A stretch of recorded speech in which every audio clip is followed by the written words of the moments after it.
En plateau, avec nous ce soir, Kalani Texera, vice-président par intérim syndicat des agriculteurs de Polynésie, Yorana. Bonsoir. Alors tout d'abord, Kalani, le gouvernement prépare donc un projet de loi visant à encadrer plus strictement l'utilisation des pesticides, on vient de le voir, avec notamment une formation obligatoire et un meilleur suivi des produits utilisés sur le territoire. Vous êtes contre ce projet de loi ?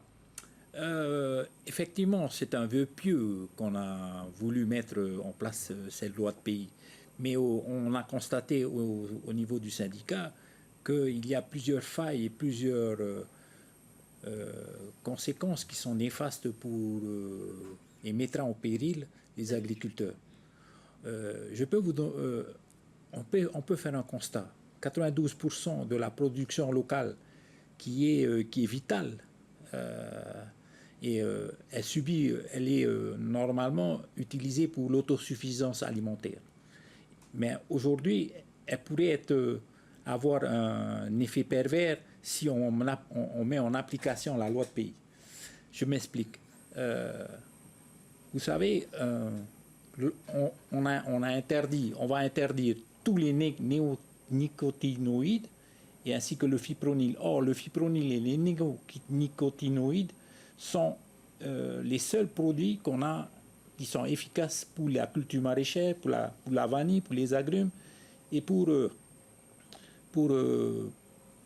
d'autres produits divers. Mais justement, est-ce que les agriculteurs disposent aujourd'hui de solutions alternatives suffisantes pour protéger leur culture ? Effectivement, quels sont les produits alternatifs ? Ben, pour l'instant, il n'y en a pas. Alors, un effet pervers qui a été il n'y a pas 2 semaines, on a libéré totalement l'importation. Or, se trouve aberrant, parce que libérer l'importation totalement, ce n'est pas de l'ordre du ministre.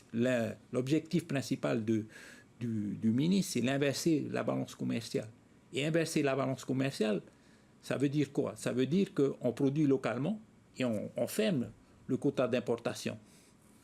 D'une autre manière, on est en train de contraindre les agriculteurs ici à vouloir interdire tous les produits qu'ils peuvent utiliser. Mais par contre, si on veut importer des produits, on ne regarde pas ce que les agriculteurs, que ce soit en Nouvelle-Zélande, que ce soit en Australie, que ce soit en Amérique, ils utilisent toujours les mêmes produits. Mais alors justement, en parlant de cette filière, donc selon vous, les plus fragilisés seraient à court terme. Qui seraient les plus fragilisés à court terme ? Les petites agricultures. Oui, c'est évident que les agriculteurs. Vous comprenez qu'un agriculteur, il n'a pas le temps de venir vous voir. Il se consacre sa vie à planter, à essayer de produire, malgré toutes les intempéries qu'il subit. Et maintenant, on est en train de vouloir mettre une autre pression sur lui. Je crois que si on continue comme ça, l'agriculture, elle va disparaître, elle va être en faillite. Et pourtant, le gouvernement parle que cette réforme vise à protéger la santé des consommateurs. Est-ce que ce n'est pas votre avis ? Je suis pour la souveraineté alimentaire. C'est la doctrine du parti. Mais je suis contre la libération de l'importation à 100%, peut-être à 200%. Mais quand on parle de la santé des agriculteurs, ça concerne donc la santé des consommateurs, mais également la santé il faut bien comprendre des consommateurs. Il faut bien comprendre que les pesticides, ils regroupent 75% des biopesticides. Ça veut dire quoi? Les biopesticides, ce sont les anti-moustiques, les cafards, les mouches, avec des aérosols qui sont vendus dans les grandes distributions. Aujourd'hui, la seule société qui est agréée en termes d'ICPE, c'est Technival. Mais Technival a subi un incendie assez important. Alors il faut remettre aux normes toute la structure et ça prendra du temps. Et pendant ce temps-là, il n'y a aucune structure qui peut récupérer nos biopesticides.